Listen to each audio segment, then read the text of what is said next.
Hi, welcome back to our YouTube channel. My name is Gloria, and on this channel, we talk about career opportunities, education opportunities in Ireland.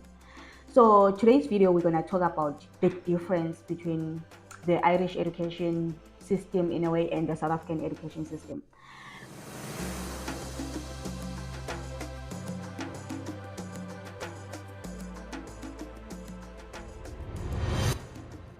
I'm doing this video from my own experience, so please guys don't come for me and be like, okay, so this is what I experienced and what I noticed from. Obvious, I went to South Africa from primary school to secondary school to college. Then I relocated to Ireland. Then when I was in Ireland, I attended like few classes on, like, I wouldn't say it was college, but it was just training centers for some short courses. And right now I'm studying in TU Dublin. So from that experience of attending like some I wouldn't say it's a college, but some training centers, and also studying in TU Dublin, I have learned a lot and I have seen like the difference that is there. While on books, because on books, yes, South African education, I would say a lot of things in South Africa are actually similar to Irish system. I think this is the reason when you come with a driver's license from South Africa, you can just change it to Irish driver's license compared to other countries. And engineers in South Africa, they are also recognized in Ireland. I would say almost a lot of things in South Africa, they are actually similar to the Irish system or the Irish yeah, system. So, but from noticing that and hearing that being said, when you sit down and be there in class and listen to the lectures, listen to everything, I felt like there is a difference that I noticed. So I wanted to talk about that.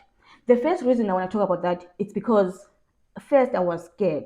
And I know the way I was so scared to just get into university in Ireland, because in South Africa I used to be, yes, okay, I'm one of those students that don't get like 90%, 80% on exams and everything, no matter how much I study.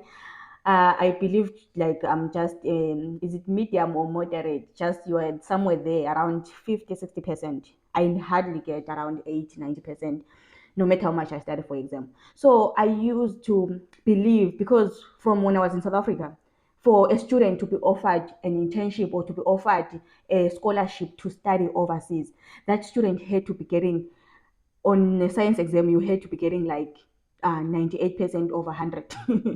So to me, I was like, okay, this means that there is no future for me. There is nothing for me. I think my whole high school life, even my dad used to actually discourage me to say, you know what, maybe you can just be a nurse or something, but you can never be an engineer because your grades are too low. Like your results, your pass mark, everything, it was like around 50%. Sometimes I would get 40%. So I knew that 40, 50, 60, that's my mark. When I work extra hard, very hard, not sleeping, that's when I can get up to 70%. But normally, I know my mark is around 50%. So when I relocated to Ireland, having to go back to university, I was so stressed. I was worried. Will I manage? What if the education system is just gonna kick me out? Like, what if I fail? What if I get, because I know that I'm capable of getting around 60%? What if I drop and get about 30%?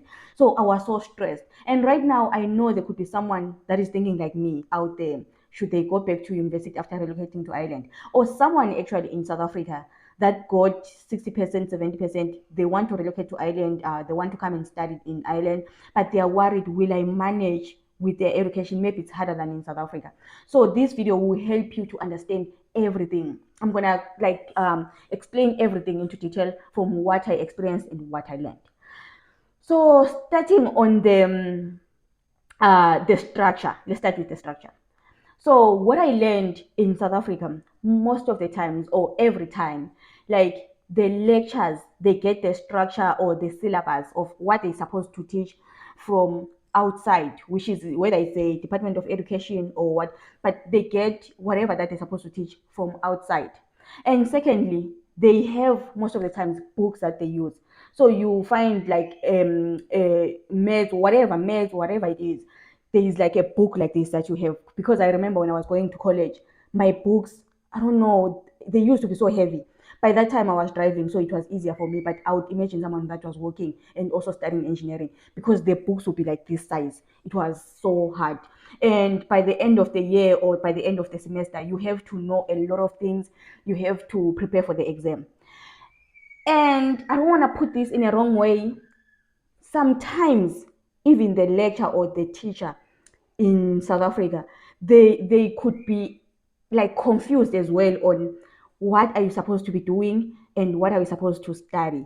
And another thing that I noticed, sometimes they skip certain topics that they know that okay, they are also not good on those topics. Do you understand that? So they used to skip it. But then you never know. Sometimes that topic that they have skipped, that's the one that is going to come on the exam, because they are not the ones setting the exam. The exam is also set externally. So it's like you have a lecturer or a teacher that is also almost like you. They are trying their best to teach you, to explain everything to you, but at the same time you can also tell that okay, this person is also finding things hard. I don't know what causes that system and how can they work on it, but that was my own experience. Because I was never a person that I would say I fail, but I know a lot of people and friends that were failing sometimes, especially in college. They you find one person repeating the same module more than 3 times because they just can't get it right. At the same time, the more they run to the lecturer to say, or the teacher to say, I don't understand this, how is this done? Sometimes the teacher blushes off and be like, you'll be fine, maybe don't come this time, maybe this. But they are also hard. So to make things simple, I feel like this is what I think. It's an opinion, guys, don't come for me. So I feel like sometimes in South Africa, if they give the same exam that they are giving to their students, to say lecturers or teachers must write that exam, chances are that teachers and lecturers, they might also come with 50% or 40% from that paper that they expect students that were taught by the same person to pass it. So do you understand what I mean? So I feel like there is a gap between whoever sets the syllabus on what should be studied and whoever sets the exam papers and the lectures coming down to students. So there is already a confusion on top there. Imagine the student. So as a student, to me, it felt like I had to go all out. For me to pass, I had to go all out on teaching myself, which I was using obviously YouTube and using some past exam question papers and using different textbooks. Even if they give me a textbook in class, I used to go all out to libraries, to bookshops, look for different books, especially on maths and science, to make sure that I push myself, I understand things better, to a point that some things I could even understand them better than like the teacher in class.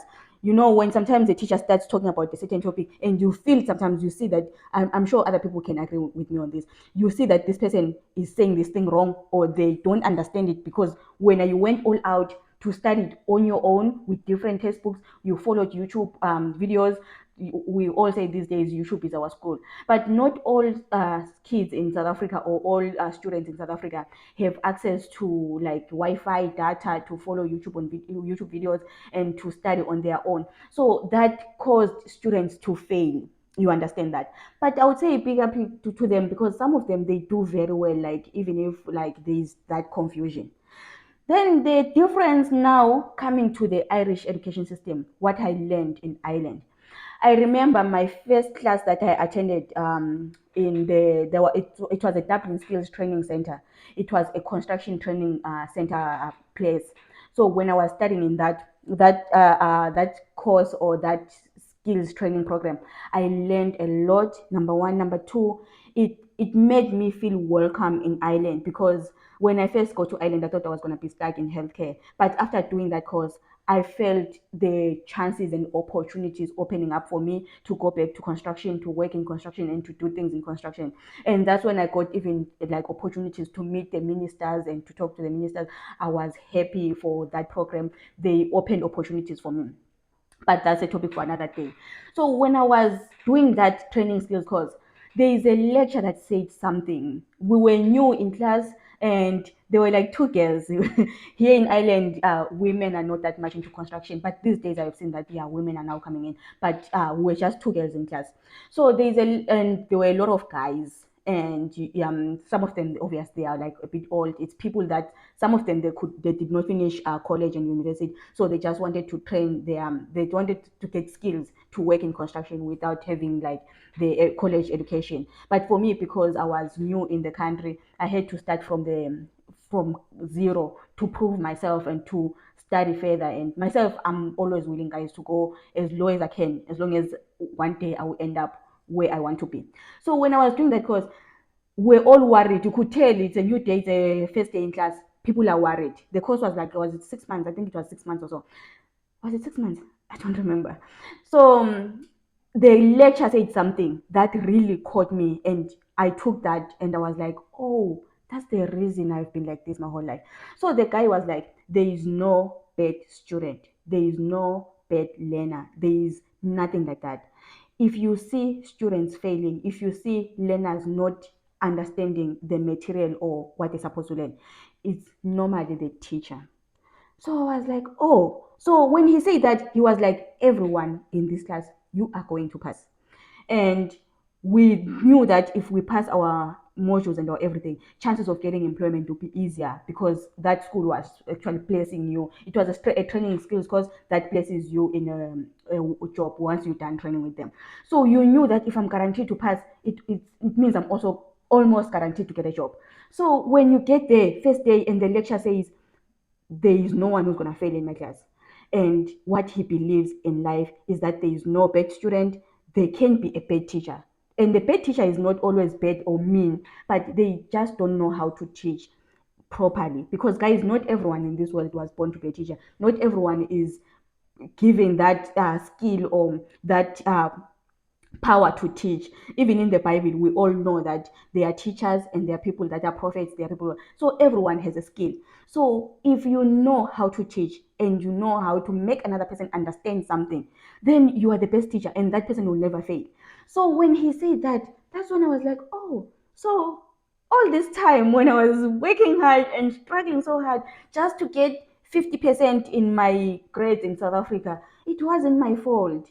I don't want to blame the teachers as well. It wasn't their fault too, because I believe they're also trying their best. They're trying to understand, but there is just a confusion. So from that day, I was like, okay, so this means that I have to get the right teachers for me to get things done in the right way.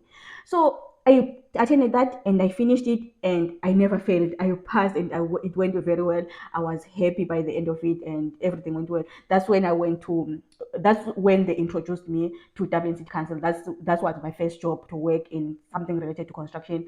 And though I was just oh god, the general operation, yeah, I was into general operation position, but I got to be introduced to Dublin City Council. I got to meet the ministers. I got to learn few things from them. So I'm thankful for that course. Then now, when I was in TU Dublin, I was scared as well when I started. Everything was so hard, but then the lectures, everything, the study material. At first, I did what I normally do. I went all out. I was looking for textbooks. I contacted the colleges, not really colleges, but the libraries in the college. I also looked around my local libraries to look for books, because I went online. I checked our modules. I checked what we're gonna be studying. Then I started looking for books. That was my style, my way to pass in South Africa. Following YouTube videos, looking for books all around in bookshops everywhere that are similar to what I'm gonna be doing. So I went all out looking for books, looking for everything. Then everyone was like, "Oh no, there are no books." I'm like, "How do you expect me to pass if there are no books? Because this is what I need to pass." Then I remember I went to TU Dublin's library. They told me, when you start classes, because I had started preparing like 2 months, 3 months before. So they told me that your lecture is gonna give you all the study materials that you need for the class. I'm like, okay. Then when I went first day in class, everything was on a computer. Oh my goodness. Everything was on a computer and the study materials were on a computer. Few handouts like were given, especially for labs. I know we had labs materials that were given on hand, but almost everything was on a book. And everything was on a computer, I'm sorry. But everything that was on a computer as well, it was just like few slides that would be like prepared by the lecturer on that topic. And it was just like few material, guys. When you're used to carrying this book, then you come here, they just give you like materials that are this size. Then they tell you that, okay, this is what. And when I was checking those materials, most of those materials, they were written by the exact lecture that will be teaching you. So I'm like, okay, this guy is writing his own material for teaching us. Because I'm a person who does my own research, I went and started researching. Why is that this person is teaching us? And the past, most of the past papers, they were written by that person, maybe modified by an external lecturer or someone, but their name is also there on the exam paper, on the past exam papers, and the materials that they gave us. When you check, because materials are always written, who wrote that? And when you check, the lecturer that is teaching you is the one that wrote that material. So I was like, are these people teaching us what's really out there in the syllabus, what is supposed to be put by the Department of Education, or they're teaching us whatever that is in their brain? So when I was doing my research, I noticed that, okay, they follow the syllabus, they get trained on the syllabus, then they are told, or they make them prepare their own material. Obvious, before they give them to students, they should be checked by someone else to make sure that those materials, they are within the syllabus. So whatever that they are teaching you, it has been checked by another person to confirm that it's still under the syllabus. But then, so now I was like, wow. So imagine someone who teaches you what they really know, what they really prepared, and what they know that when they set the exam, it's gonna be on the exam. Do you understand the difference that is there? Compared to South Africa, the teacher is teaching you, but they also don't know what's gonna come on the exam. They can't even set the exam. Even themselves, if they were to be given that exam to write, they might even fail it. But this one is the one setting everything, even if he's not doing it alone, but he's part of the team. So meaning he knows everything in and out. So imagine that person teaching you. Are you going to fail? Chances are very low for you to fail, because the person that is teaching you, they know everything in and out. Even if you wake them up while sleeping and say what's in the this topic and what's happening, they know everything. So that was a shift for me to say, okay, South African syllabus and the Irish syllabus, when it comes to everything that I was learning, everything that I did in South African college, believe me, it's there right now in the Irish system. I know I did surveying. Surveying is my favorite. I love surveying. So I did surveying. Everything that I did, how to set up everything, it's there in the Irish as well. When I came to Ireland, I had to be, because when you start college, you can either be advanced because you already have the qualification, or they start you. So they had to start me on the second year. Everything that I learned, it's something that I had already learned in South Africa, but there was a difference from the way I learned it in South Africa and the way I learned it in Ireland. So I was like, wow, this is something different, and it's something that I would want to share with someone that is looking to study in Ireland and looking to relocate to Ireland and scared to go to school. Maybe they might face whatever that they face, because believe me, in South Africa I had to. It's like you are given a map. That's the example that I could make. You are given a map. They tell you that you have to know this map. You have to get somewhere using this map. Now you have to go look for the route. You have to find out. They might give you clues and everything. You might go to school the whole semester and study and do everything. But when you go to the exam, the question paper has questions that you have never seen your whole life. Here in Ireland, it's different. It's like they give you they give you the map and they mark the coordinates. They show you everything. They even show you the route, where you're supposed to walk, where you're supposed to go. But don't think they will walk it with you, or they might walk with you, but they won't walk it for you. That's what I'm trying to put in. They will show you everything, how it's supposed to be done, how can it be done, and here's the route, so you are no longer looking to say, I want, you know what you're supposed to do. But then they won't just make things easy for you, because I still feel like I have to work so hard to pass my exam. Even though the teacher knows what they are doing, they taught me everything, they are showing me everything. They sometimes they can show me how everything is done, but walking that step, it's not easy, which I feel like sometimes their exams are very hard, and they give you less time to answer a lot of things at once. Most of my exams, when they come, I already know the answers, but I know that I need more time to it. I don't know if I'm too slow or what, but I always need, especially on maths, I always need more time, but there is not much time, so I have to be faster. So those are the things that now I have to learn. I already know what I'm doing. I know what I learned in class, but I need to be quicker. I need to target. You know where you're going. You know what you're doing. If you make a mistake, you know that I'm making a mistake here. Compared to guys being given a map and you have to walk there, you don't even know if you're walking in the right route or not. So I feel like for me to pass in South Africa, it was by miracle. It was by me bumping to something that I learned by chance or studied on my own in a different textbook. Compared to Ireland, everything that is going to come in the exam, I did it in class. If I wasn't listening, I'm going to fail. If I was listening, following my lectures and following everything that was given to me, I'm guaranteed to pass. But if I am fast, if I am quick, I learn quick, I'm guaranteed to get a distinction. So that's the difference that I learned. So hopefully this video teaches you what you can expect, how you can understand the difference between the Irish and the South African. If you are in a different country, maybe you can relate as well. Maybe something is similar. But I know when it comes to education, most countries they differ. So thank you for following us and thank you for watching our videos. And don't forget to share with your friends and families that are looking for opportunities in Ireland, looking to study in Ireland, looking to relocate and live in Ireland. This might help them a lot. This channel is for those people that are looking for opportunities, looking for career growth, looking to change their life as much as I managed to change mine through hard work though, guys. Thank you so much.